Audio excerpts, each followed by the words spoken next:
하나님의 말씀을 교독하겠습니다. 사도행전 16장 6절부터 10절까지 교독하겠습니다. 교독합니다. 성령이 아시아에서 말씀을 전하지 못하게 하시거늘 그들이 부르기아와 갈라디아 땅으로 다녀가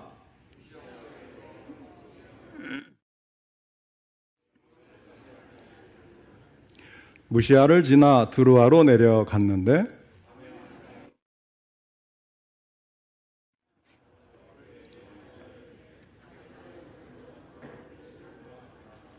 다 같이 읽겠습니다. 바울이 그 환상을 보았을 때 우리가 곧 마게도냐로 떠나기를 힘쓰니 이는 하나님이 저 사람들에게 복음을 전하라고 우리를 부르신 줄로 인정함이라. 아멘. 오늘은 하나님의 인도라는 제목으로 함께 말씀을 듣겠습니다. 먼저 하나님께 기도드리겠습니다. 하나님 아버지, 오늘 오후에도 함께 하시고 저희들에게 귀한 말씀 주시니 감사를 드립니다. 또 저희들에게 아버지 하나님 말씀을 듣고 깨달아 순종할 수 있도록 전할 때도 들을 때도 성령님이 함께 하시고 도우시며 아버지 믿음으로 듣고 믿음으로 행하게 하여 주옵소서. 예수님의 이름으로 기도하옵나이다. 아멘. 그리스도인들에게는 그리스도인만이 가지는 특별한 고민이 있습니다. 여느 사람들이 가지는 고민과는 다른 것입니다.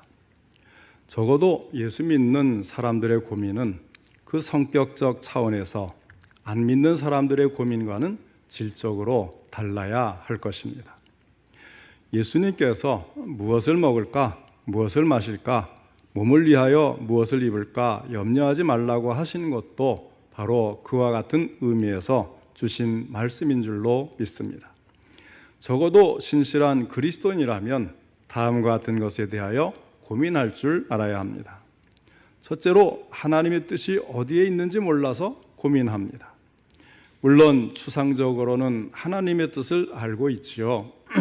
진리라든지 선이라든지 사랑, 의, 그리고 희생과 하나님의 말씀을 전하는 전도와 선교, 이런 것들은 다 하나님의 뜻인 줄 우리가 알고 있습니다.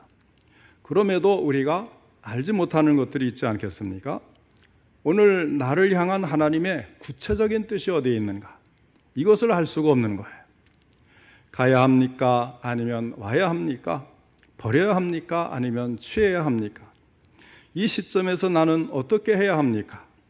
이렇게 내게 향한 하나님의 구체적인 뜻을 몰라서 고민하고 있는 것입니다. 둘째는 하나님의 뜻은 알지만 그 뜻이 내 마음에 합당하지가 않습니다. 하나님의 뜻을 모르는 것은 아닌데 그 뜻을 따를 수가 없는 거예요. 그래서 하나님의 뜻을 부인하고자 거역하고자 합니다. 여기에 문제가 있는 것이죠. 하나님의 뜻을 따르려면 내 뜻을 버려야 합니다. 그런데 나는 내 뜻을 버리고 싶지가 않은 것입니다. 그래서 결국은 하나님의 뜻과 내 뜻이 함께 이루어졌으면 좋겠다, 그런 생각을 가지게 되는 것입니다. 좀 더 노골적으로 표현하면 내 뜻이 하나님의 뜻이 되어줬으면 하고 바라는 것입니다. 내 소원 그대로가 하나님의 뜻이었으면 좋겠다. 내 의견과 내 노력과 내 계획, 이것이 그대로 하나님께서 원하시는 것이 주셨으면 좋겠다. 내 뜻과 내 소원 위에 하나님께서 그대로 복을 내려주셨으면 좋겠다. 이런 마음 때문에 고민을 하게 됩니다. 물론 이 같은 욕심을 품어서도 안 된다는 것까지도 알고는 있습니다. 그런데 내 뜻과 욕심에 대한 미련을 떨칠 수가 없는 거예요. 그래서 이 상태 이대로 복을 주시면 안 되겠느냐고 억지를 부려봅니다. 그래서 고민이 생겨나는 것입니다. 하나님께서 가르쳐 주시는 길과 지금 내가 가고 있는 길이 같지를 않습니다. 그렇다고 해서 내 길과 내 뜻을 고치고 싶지도 않고 버리고 싶지도 않은, 이것이 바로 그리스도인만이 가지는 고민이라 하겠습니다. 오늘 본문은 바로 이와 같은 고민과 기로에서 하나님의 뜻을 찾고 순종해서 세계의 역사를 바꾸어 놓은 엄청난 사건을 기록해 놓은 말씀입니다. 어떻게 이런 일이 일어났고 여기에 바울은 어떻게 순종했는지를 살펴보면서 우리도 함께 은혜 받고 매 순간 하나님의 뜻을 정확하게 깨달아서 전적으로 순종하는 우리 모두가 될 수 있기를 바랍니다. 제2차 전도여행을 떠난 사도 바울은 튀르키예의 중심부를 지나서 서해안까지 도착을 했습니다. 이때 바울은 튀르키예 소아시아 지방 서북부에 있는 비두니아로 가려고 계획을 세웠습니다. 그런데 오늘 본문에 보니까 예수의 영이 이를 허락하지 않았다고 하였어요. 6절과 7절 말씀을 다시 한번 같이 읽도록 하겠습니다.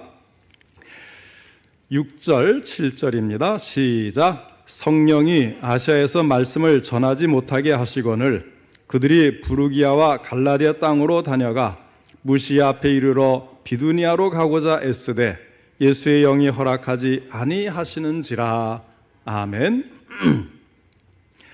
그 당시 비두니아라고 하는 것은 교통의 요지로 부유한 도시였고 인구도 많았습니다.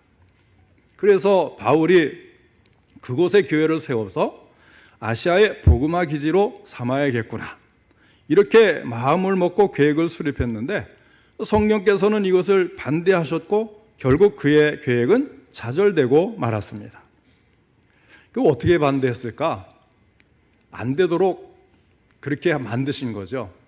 가고자 하는데 뭐 교통편이 끊어졌다든지, 뭐 가고자 했는데 거기에 무슨 재해가 일어났다든지, 뭐 가고자 했는데 또 다른 볼일이 있어서 그쪽으로 방향을 틀었다든지, 뭐 이런 식으로 자꾸 안 되는 거예요.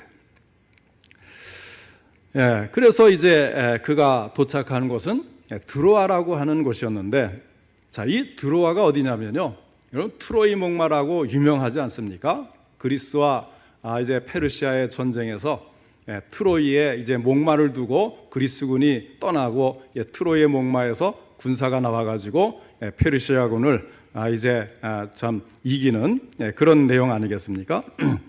그런데 이렇게 유명한 트로이가 바로 드로아인데, 실제 이 드로아는 아주 작은 항구예요.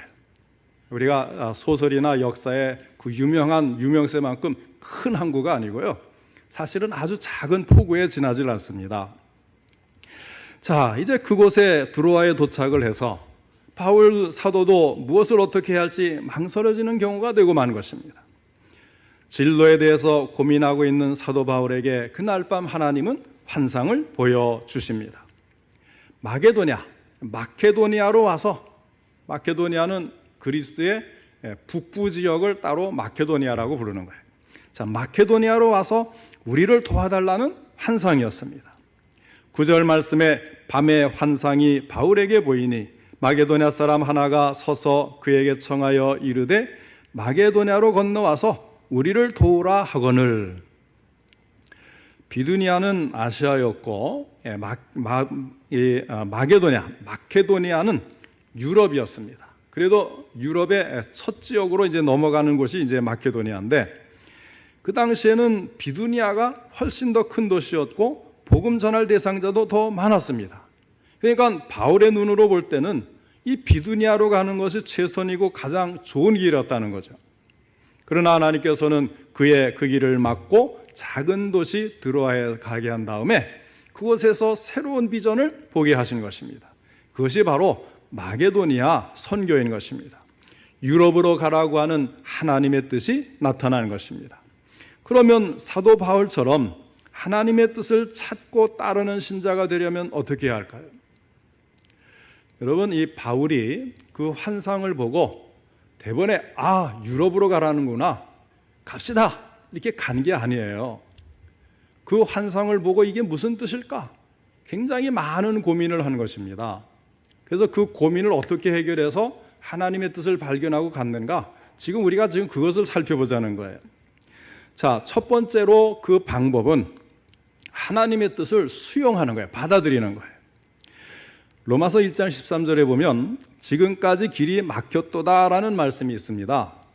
사도 바울은 이 막혔다고 하는 사건이 무엇을 의미하는지를 알고 있었습니다.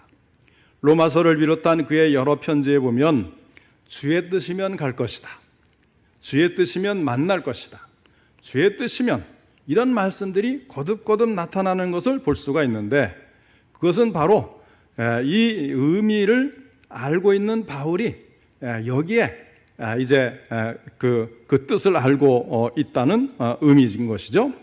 자, 이 바울의 앞에 있는 그 막힌 길은 못 가는 길은 아니에요. 마치 우리가 휴전선으로 가로막혀가지고 북한 땅을 자유롭게 오갈 수 없는 그런 것처럼 막혀 있어서 안 돼, 절대 못 가, 이런 길이 아니라는 거죠. 지금까지 길이 막혔다는 것은 그런 막힌 게 아니고 자유롭게 다닐 수가 있어요. 그러니까 가려고만 한다면 비두니아라는 것은 뭐 걸어서도 갈 수 있고 말을 타고 갈 수도 있고 마차를 타고 갈 수도 있고 로마라고 하면 배를 타고 건너서 갈 수도 있고, 그런데도 바울은 그렇게 하지 않으면서 지금까지 길이 막혔도다 이렇게 이야기를 하는 거예요. 바울은 늘 현실 상황을 조심스럽게 판단하면서 그 현실 속에서 이루어지는 하나님의 뜻을 잘 헤아리는 지각 있는 사람이었다는 것입니다. 그는 늘 순리 속에서 하나님의 뜻을 찾았습니다. 무리하지 않았습니다. 길이 막혔을 때 그는 하나님의 뜻이 어디 있는지를 알고자 조용히 기다릴 줄도 알았습니다. 이것이 사도 바울의 훌륭한 점이었고 그가 항상 하나님의 뜻을 따라 움직일 수 있었던 이유가 되는 것입니다. 바울은 겸손히 하나님의 뜻을 그대로 수용합니다. 결코 하나님의 뜻보다 앞서지도 않았고 하나님의 뜻보다 뒤서지도 않았습니다. 하나님의 뜻이 어디에 있는지를 자세히 모를 때에는 조용히 기다렸다고 하는 것입니다. 그 다음에 두 번째는 하나님의 뜻에 순종하는 것입니다. 순종이란 무엇입니까? 언제 해야 되는 것입니까? 순종이란 주님의 뜻에 기쁨으로 따르는 것이고 평안할 때나 고통스러울 때나 힘들 때나 어려울 때나 쉬울 때나 언제나 해야 되는 것이 바로 이 순종이라고 하는 것입니다. 사도 바울은 이런 믿음과 순종이 있었습니다. 비두니아로 가는 것을 막으시고 그의 발길을 비두니아의 반대쪽인 드로아로 이끄실 때 인간적으로는 회의감이 들 수도 있죠. 그곳에 가면 인구도 많고 도시도 크고 거기에서 전도하면 많이 될 텐데 왜 자꾸 거기에 못 가게 하실까? 그래서 인도하신다고 이제 따라갔는데 드로아라고 하는 아주 작은 포구에 도착을 하는 것이에요. 얼마나 인간적으로 참 이제 회의가 들고 낙심이 있었겠어요. 그런데 바울은 그러지 않았다는 겁니다. 그게 중요해요. 그쪽으로 인도하시는 주님의 뜻에 순종한 것입니다. 그 속에 있는 위대하신 하나님의 섭리, 아직까지는 발견하지 못했지만 분명히 뜻이 있을 텐데 그것이 무엇일까? 그래서 내가 처음에 인간적으로는 그렇게 가고 싶지 않은 곳으로 인도하는데도 아무 소리 없이 무조건 순종을 하면서 하나님의 뜻을 알기를 원했다는 거예요. 그리고 바울은 이것이 하나님의 뜻이라고 생각되는 순간에는 지금까지 경험했던 것, 시도했던 것, 계획했던 것, 수고했던 것을 모두 다 버리고 과감하게 주님의 뜻을 따라서 모험의 길을 나섰습니다. 우리 모두 이런 믿음과 순종을 가질 수 있기를 바랍니다. 세 번째는 비전을 볼 때까지 기도해야 합니다. 그가 밤에 환상을 보았다고 했어요. 9절에 있는 말씀도 우리 다시 한번 읽어보겠습니다. 9절 시작. 밤에 환상이 바울에게 보이니 마게도냐 사람 하나가 서서 그에게 청하여 이르되 마게도냐로 건너와서 우리를 도우라 하거늘. 아멘. 신앙의 진가는 단순한 고백이나 습관적인 신앙생활에 있는 것은 아니지요. 이 신앙의 진면모는 순경보다 역경, 모든 것이 순탄하게 잘 이루어지고 평안하고 좋을 때가 아닌 역경, 힘들고 어렵고 길이 막히고 답답한 그때에 신앙의 진면모는 더욱 빛을 발하는 것입니다. 진정한 신앙인은 그렇게 어려운 상황에서 주님께 더 가까이 다가서게 되는 것입니다. 고난 가운데 한 번 더 주님을 부르는 것입니다. 그 앞에 무릎을 꿇습니다. 이것이 신앙의 참모습이고 영적인 생명을 잃지 않는 비결입니다. 고린도후서 1장 8절로 9절에 사도 바울이 이런 고백을 하였습니다. 형제들아, 우리가 아시아에서 당한 환난을 너희가 모르기를 원하지 아니하노니 힘에 겹도록 심한 고난을 당하여 살 소망까지 끊어지고 우리는 우리 자신이 사형 선고를 받은 줄 알았으니 이는 우리로 자기를 의지하지 말고 오직 죽은 자를 다시 살리시는 하나님만 의지하게 하심이라. 아멘. 자, 어떻게 사형 선고를 받은 것 같은 상황에서도 하나님만 의지할 수가 있었겠습니까? 그것은 낭망하지 않고 그 앞에 무릎을 꿇는 기도가 있었기 때문입니다. 우리 성도님들도 이런 무릎이 있어서 어려울 때 힘들 때 더욱 무릎 꿇고 기도하고 하나님을 바라보면서 낭망하지 않고 이겨내는 우리 성도님들 되시기를 바랍니다. 그 다음에 이제 네 번째는 자신의 한계를 인정하고 신앙이 성숙한 자의 조언을 구하는 것입니다. 10절에 보면 바울이 그 환상을 보았을 때 우리가 곧 마게도냐로 떠나기를 힘쓰니 이는 하나님이 저 사람들에게 복음을 전하라고 우리를 부르신 줄로 인정함이로라. 아멘. 여기에 우리라는 말이 나오잖아요. 우리가. 자, 우리가라는 말이 굉장히 중요한 겁니다. 우리가 신앙생활을 하면서 항상 이 말씀 우리 성도님 좀 기억했으면 좋겠어요. 자, 우리가 마게도냐로 가기에 힘썼다고 했고 이것은 하나님께서 환상을 통해 우리를 유럽으로 부르신 사실을 우리가 다 함께 의논을 해서 인정했다는 거예요. 우리가 흔히 카리스마 있다고 하는 목사님들을 좋아하잖아요. 그 카리스마 있는 목사님들이 하는 것을 여러분 잘 보십니까? 되게 혼자 주장을 하잖아요. 내가 보니까 하나님의 뜻이다. 내가 보니까 하나님이 인도하시는 것이다. 그리고 카리스마 있는 목사님이 거기에 따르지 않으면 막 야단치잖아요. 그렇죠? 무섭게 야단치고 막 교인들을 윽박지르고 해서 확 끌고 가서 그렇게 해서 막 전도하고 행사 많이 하고 부흥하면 아주 위대한 목사님이 되는 거죠. 여러분, 그게 신앙적인가를 여러분이 보셔야 돼요. 그래야 이단에 빠지지 않고, 이단은 아니지만 잘못된 신앙 노선에 빠지지 않을 수 있는 방법입니다. 잘 보셔야 돼요. 흔히 기독교는 민주주의가 아니라 그래요. 그것은 하나님 앞에서 하나님이 하시는 일은 민주주의가 무슨 소용이 있어요? 하나님이 하시자 그러면 다 그게 선이고 옳은 것이죠, 의죠. 그러나 하나님 앞에 서 있는 사람들은 민주적이어야 돼요. 그래서 기독교는 민주주의입니다, 여러분. 기독교는 민주주의가 아니라 천만의 말씀이에요. 기독교는 민주주의예요. 우리가 총회를 하고 공동회의를 하고 다 같이 투표를 해서 교회 정관도 정하고 또 총회 헌법도 정하고 이게 민주주의가 아니고 뭐겠어요? 민주주의가 아니라고 하는 것은 당연히 몇 사람이지만 하나님의 올바른 그 뜻을 알아서 나아갈 때 그때는 또 이제 다수가 반대하더라도 몇 사람만 올라도 그것을 따라가야 되는 순종해야 되는 면이 있습니다만은 그러나 전반적으로 장로교라는 것도 그렇잖아요. 장로교가 왜 생겼습니까? 이것은 민주주의라는 거예요. 장로님들이 모여서 당회를 하고 거기서 목사는 같이 의논을 해서 그렇게 결의한 것을 가지고 또 재직회도 내놓고 공동회도 내놓고 그래서 다 같이 의논을 해서 거기에서 합의를 봐서 끌어가는 게 교회 아닙니까? 그러니까 교회는 기독교는 민주주의가 아니다라는 말은 한편으로는 옳고 한편으로는 그르고 정치적이거나 모든 것은 민주주의가 맞는 것입니다. 목사라고 해서 혼자 이것이 옳으니까 무조건 갑시다. 이것은 우리의 신앙 노선이 바른 게 아니에요. 그걸 여러분이 구분할 줄 모르니까 저게 신앙인가 보다, 믿음인가 보다, 믿으면 된다, 가자 이렇게 빠지면 안 된다는 거예요. 오늘 본문 말씀이 바로 그런 것입니다. 제가 우리라고 하는 것을 잘 기억하라는 이유가 바로 그거예요. 자, 사도 바울이 환상을 봤습니다. 위대한 사도 아닙니까? 내가 이런 환상을 봤으니까 우리 마게도냐로 하나님이 가서 선교하라는 뜻이다. 여러분 갑시다. 바울이 혼자 움직이지 않았다 그랬잖아요. 바울은 팀으로 움직인 사람이었다고 제가 이 사도행전을 시작하면서 계속 이야기하는 이유도 바로 여기에 있어요. 혼자 독선적으로 하는 것이 아니라는 것입니다. 독선적으로 하는 것은 한 번 더 살펴봐야 돼요. 저게 정말 신앙에 맞는 건가? 성경에 맞는 것인가? 정말 옳은 것인가?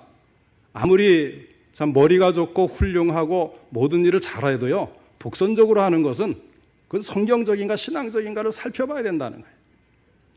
바울을 한번 잘 보시기 바랍니다. 그래서 이 바울의 팀에는 지금 누가 있겠어요? 이 사도행전을 기록한 누가복음을 기록한 의사 누가가 있죠. 또 2차 전도여행이니까 실라라는 사람이 같이 따라갔죠. 또 믿음의 아들인 디모데가 같이 있겠죠. 최소한 이 사람들은 같이 있었을 거예요. 다른 사람들이 또 있었는지는 모르겠습니다만은, 그러니까 바울이 환상을 보고는 독선적으로 이것이 하나님의 뜻이니까 갑시다 한 것이 아니고 이 사람들을 모아서 같이 기도하는 거예요. 하나님이 이런 환상을 보여주셨는데 뭐 이런 뜻이라고 짐작도 할 수 있겠지만은, 그러나 우리가 좀 더 기도하고 밝히 알도록 해서 같이 의논해서 결정해 갑시다. 그렇게 해서 같이 기도하는 중에 다 같이 의견을 합해 보니까 이것이 마게도냐로 하나님이 보내서 전도하고 선교하고 그렇게 이끄시는 하나님의 뜻이구나. 거기서 알아낸 거라는 거죠. 이것은 굉장히 중요한 거예요. 우리의 신앙생활에 있어서.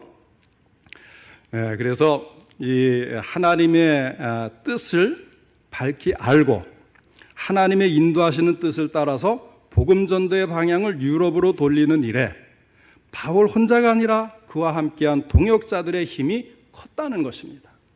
같이 기도해보고 여러 가지 지혜를 짜서 의논을 해보니까 이게 맞는 것 같습니다. 그래서 이들이 유럽으로 건너가게 된 거예요.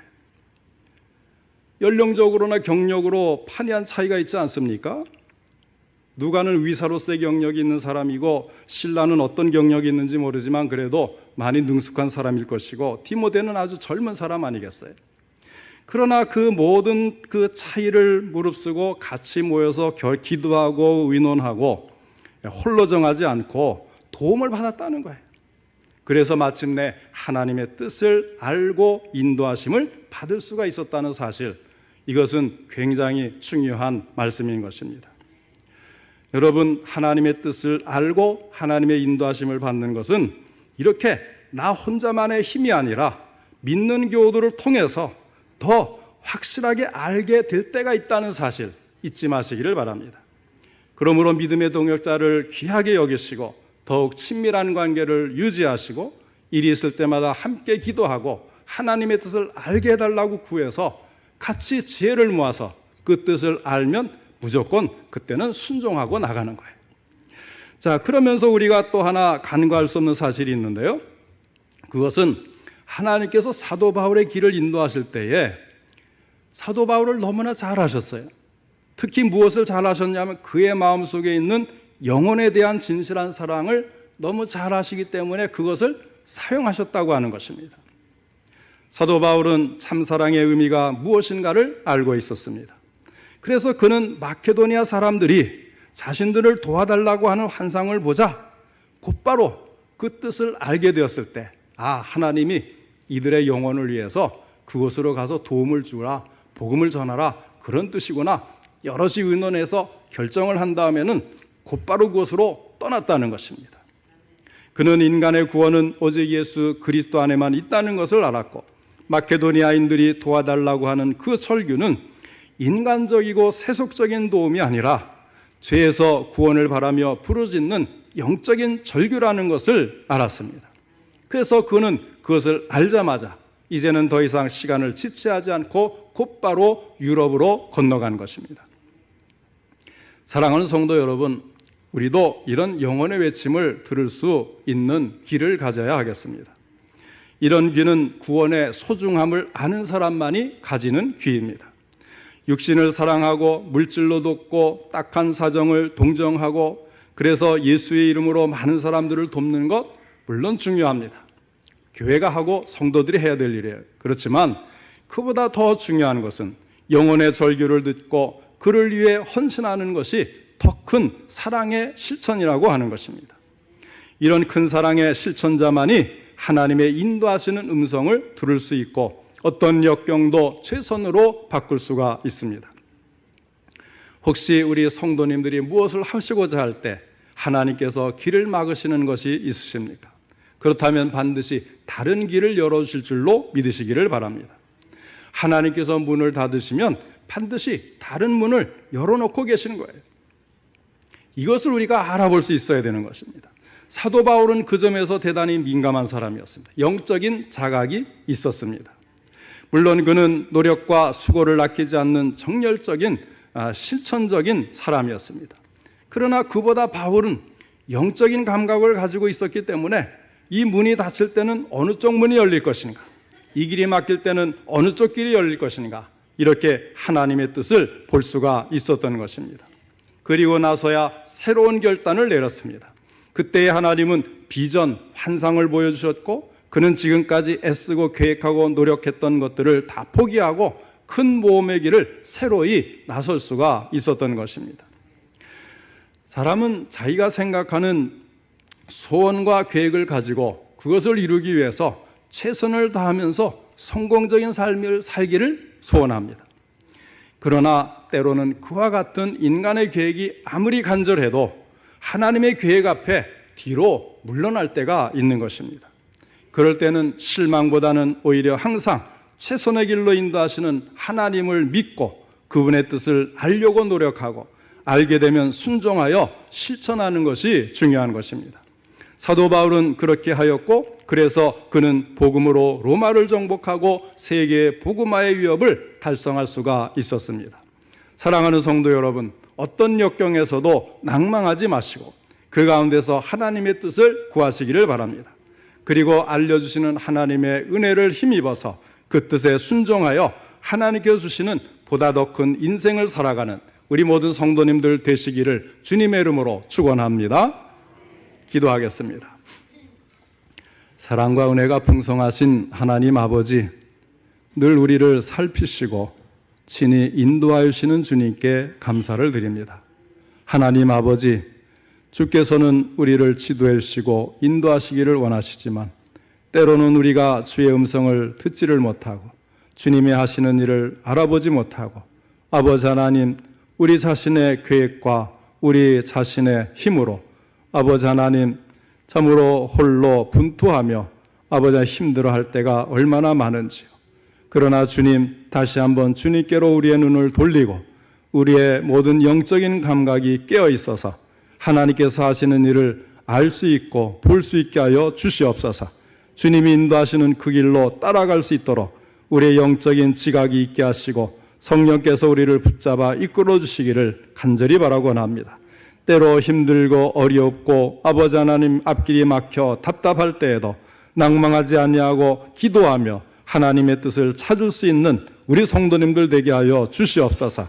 그때마다 응답해 주시고 아버지의 길을 열어주시며 아버지 친히 인도하여 주시어서 항상 복된 길, 성공하는 길, 하나님께 영광을 돌리며 만족할 수 있는 인생길로 인도하여 주시옵소서. 예수님의 이름으로 기도하옵나이다. 아멘.